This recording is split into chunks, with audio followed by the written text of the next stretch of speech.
झालं आणि ते तुतारी वाजवायला शिकले.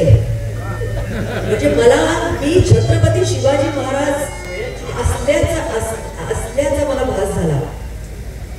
खरोखर प्रत्येक वेळेला त्यांनी इतकी सुंदर तुतारी वाजवली. मित्रहो नमस्कार.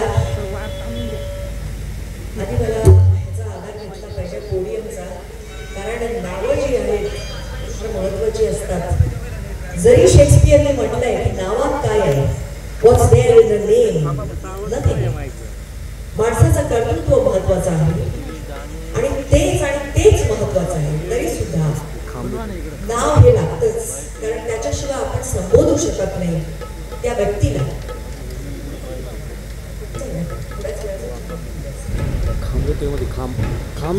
श्री साई चॅरिटेबल ट्रस्ट वेगळे तमाशा महोत्सव वर्ष 12वे म्हणजे एक तप लोटलेला आहे.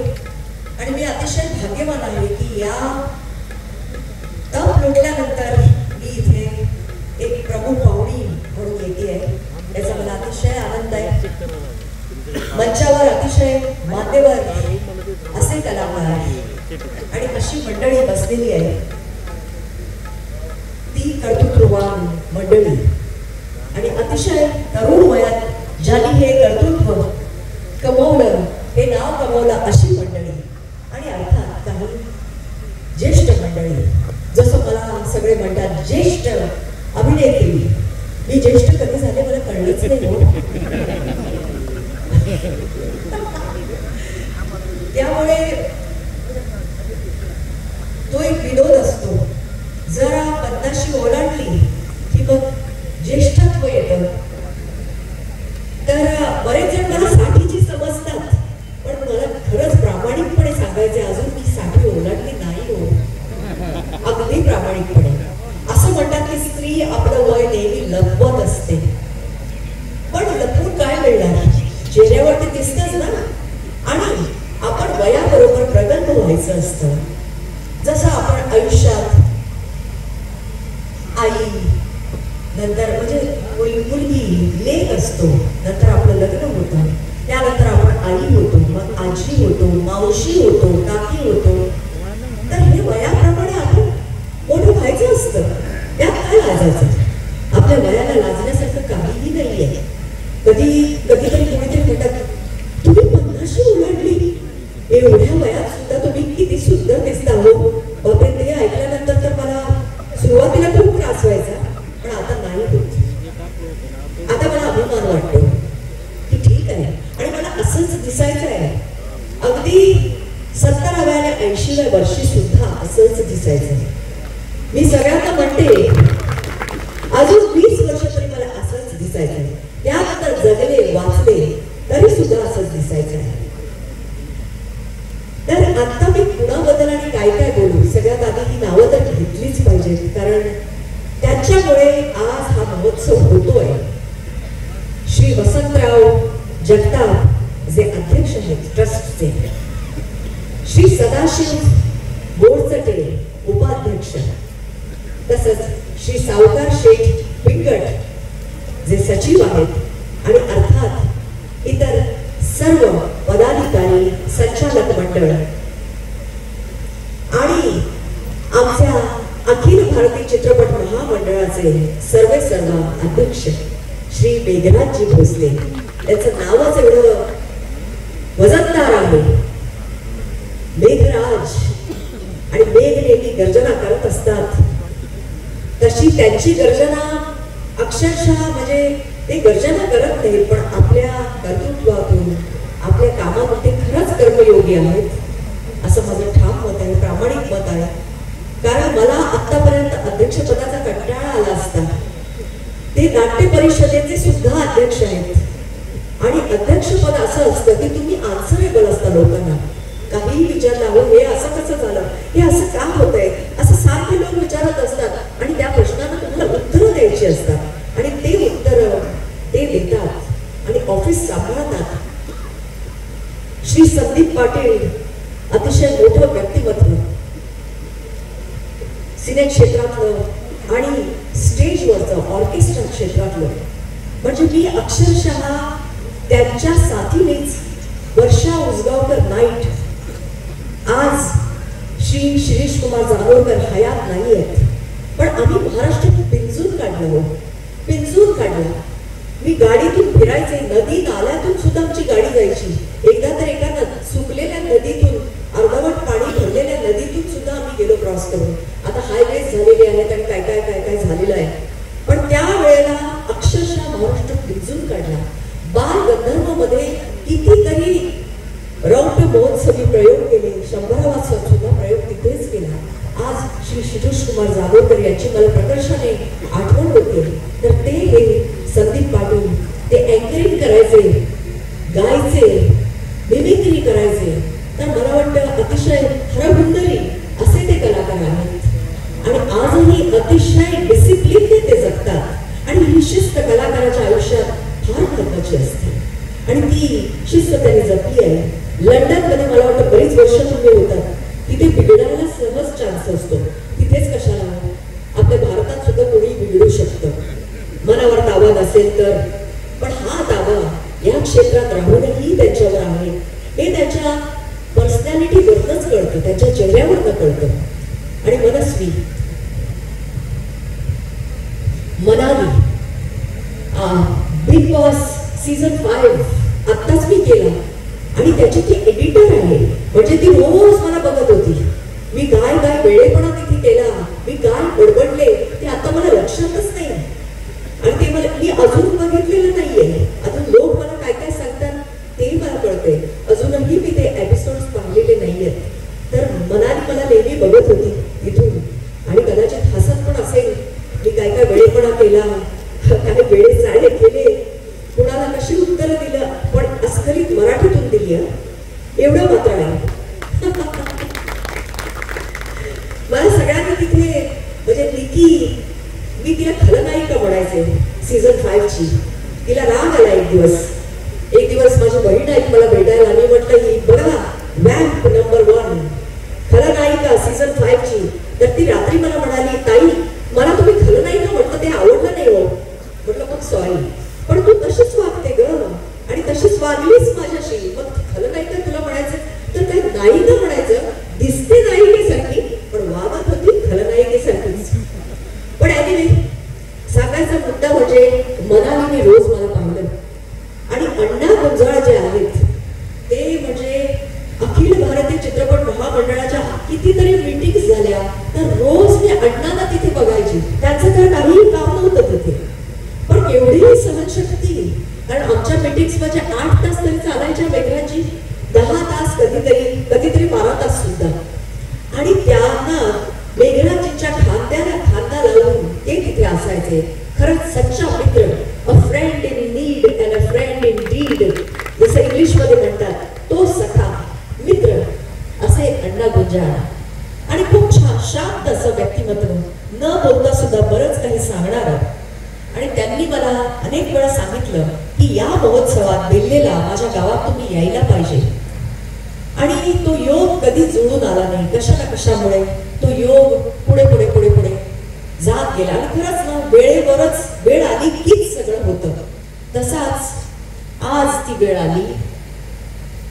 क्षण आला भाग्याचा म्हणतात तसं तो क्षण आज आला. आणि म्हणून आज मी तुमच्या समोर उभी आहे.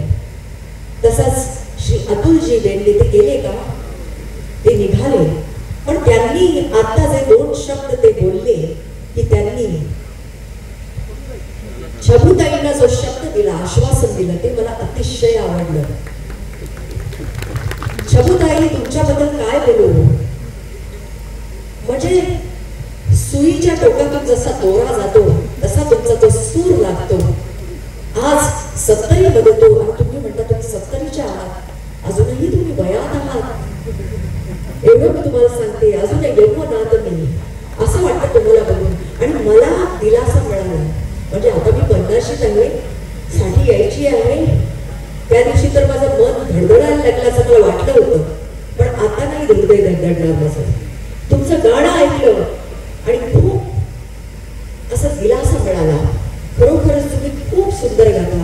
आणि जी आर्तता तुमच्या आवाजात आहे, तुम्ही जे म्हणालात की पोटासाठी गाते मी त्याचा जो अर्थ तुम्ही बाहेर काढला, केवढं ते आर्ज, केवढं ती आर्तता, खरंच ते इथे भिडतं तुमचं गाणं.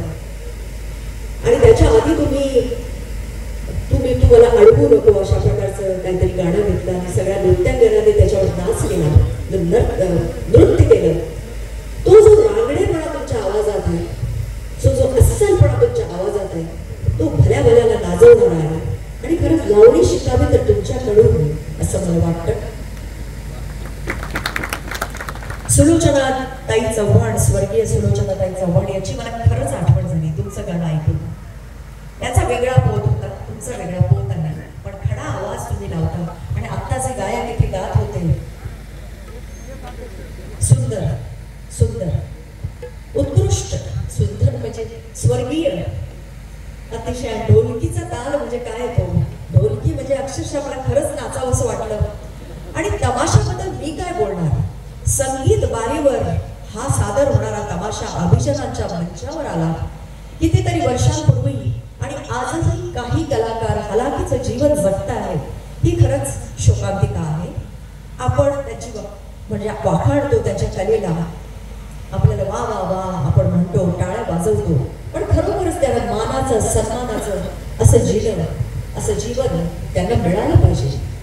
आणि आज पैसा बोलतो, पैसा महत्वाचा आहे, त्यात काय आहे, पैसा कमवणं यात काही पाप नाहीये. पण त्यांना 60च्या कलाकारांना, 70च्या कलाकारांना, 80च्या कलाकारांना ते पैसे सरकारकडनं मिळालेच पाहिजेत.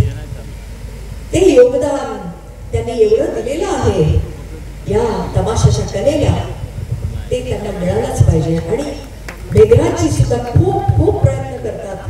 अखिल भारतीय चित्रपट महामंडळातर्फे पेन्शन जातं, ते फार कमी असतं. 500 रुपये होतं आधी, आज 1000 होतं आहे, 1500 केलेले होते, ते फार कमी आहेत. पण पूर्ण फुलाची पाकळी 1500चे निदान थोडंसं रेशन त्याला घेता येईल स्वतःच प्रत्येक महिन्याला. आणि समुदायाला तर मला वाटतं दरमहा 5000 रुपये मिळालेच पाहिजेत. आणि मला वाटतं अतुलजी प्रयत्न करतात. तशाच आता ज्यांचा अपघात झाला, अशा ज्या कलाकार इथे होत्या, आता ज्या स्वयंपाक करतात, त्यांचं नाव मला माहिती नाही, त्यांनाही ते मानधन मिळालं पाहिजे असं मला वाटतं. आणि बाकीच्या नृत्यांगनांनी मी आले तेव्हा जो रांगडा सुंदर नृत्य केलं, असं मला सुद्धा असं कधीतरी नाचावं असं वाटतं. अशा रांगडेपणाने मी शिकले ते कोरिओग्राफर कडनं, पण हे असं वाटतं ना, नृत्य खरंच तो अस्सलपणा, तो जो पाय थरथरतात त्यांचे, कंबर जी लचकते ती एका वेगळ्या पद्धतीने लचकते. आणि कोरिओग्राफरने सांगल्यानंतर आम्ही थोडंसं पॉलिश्ड पद्धतीने नाचतो, पण ते कधी कधी भावत नाही. पण अशा प्रकारचं नृत्य फार भावतं आणि मला ते फार भावलं. तमाशा मी स्वतः तसा जगला नाही, पण मी चित्रपटातून तो जगला आणि तो मला भावला खूप. अनेक तमाशा प्रधान चित्रपट मी केले. मी जेव्हा चित्रपटसृष्टीमध्ये आले तेव्हा विनोदी चित्रपटाची लाट होती, कारण अशोक सराफ आणि लक्ष्मीकांत बेर्डे यांचा तो काळ होता. आणि त्यामुळे सुंदर चेहऱ्याचे जे हिरो होते त्यांना काहीच वाव मिळाला नाही. आणि त्यामुळे माझे जे हिरो होते ते अशोक आणि लक्षात असायचे. आणि मला ते आवडले, जरी त्यांचा चेहरा सुंदर सर्वार्थाने नसला तरी सुद्धा मला ते आवडले नायक म्हणून. त्यांच्याबरोबर मला मजा आली काम करताना, सचिन बरोबरही काम करताना मजा आली. पण सचिन मला शोभणारा हिरो होता, म्हणजे सगळ्या आधाराने जो टिपिकल, काय झालं भाऊ, वर हात का केले मी, तुम्ही थांबू असं म्हणून थांबा म्हणताय, तुमचं म्हणणं तरी काय आहे, ऊन लागतंय. बर सूर्याचं कामच आहे होते, तो तरी काय करणार बिचारा. सचिन बरोबर 12 पिक्चर, मला माहितीच नाही, आज मला कळलं. थँक्यू तुम्ही माझ्या ज्ञानात भर टाकल्याबद्दल. तर मी तुम्हाला सांगत होते, एक दिवस माझ्या आई मला म्हणाली, अगं तुझ्या वयाचा हिरो तुला कधी मिळेल ग, कारण ती रोमॅन्टिक सीन वगैरे बघायची ना बसून, तर तिला असं वाटायचं बिचारीला. मी म्हटलं नाही, मला हेच हिरो आवडतात आणि यांच्याबरोबर काम करताना मला लय मजा येते. आणि खरोखरच त्याच्याबरोबर मी नृत्य केलं, कॉमेडी केली. पण तुम्हाला सांगत होते की तमाशा अक्षरशः जगला. लावणी मी जगली. ही माझ्या अनेक लावण्या आहेत, सुंदर सुंदर लावण्या आहेत. काही तुमच्यापर्यंत पोहोचल्या, काही पोहोचल्याच नाहीत आणि त्या मला खरं म्हणजे पोहोचवायच्या आहेत तुमच्यापर्यंत. कदाचित मी आत्ता कुठे गाणं सुरू केले खऱ्या अर्थाने. मी गाणं शिकत होते, मी शास्त्रीय संगीत शिकत होते खूप वर्षांपूर्वी. पण आता मध्ये खंड पडला माझ्या अभिनयामुळे. पण तरी सुद्धा वर्षा मुजगावकर नाईट मध्ये मी गाऊन घेतलं. जरी ते सुरात एकदम सुरात नव्हतं छबुताईंचं, तरी सुद्धा मी गायचे. पण आज मला असं वाटतं की थोडंफार सुरात मी गायलं पाहिजे, निदान माझ्या आनंदासाठी. आणि त्यामुळे जरी मी 50 का असेल तरी मला गायचंय, स्वतःसाठी गायचंय. आणि आज सोशल मीडिया आहे, तुम्हाला आवडो ना आवडो मी गाणार आणि तुम्ही ऐकायचं, ठीक आहे? नाहीतर गाठ माझ्याशी. तर आता तुमच्यासाठी मला रिक्वेस्ट केली गेली आणि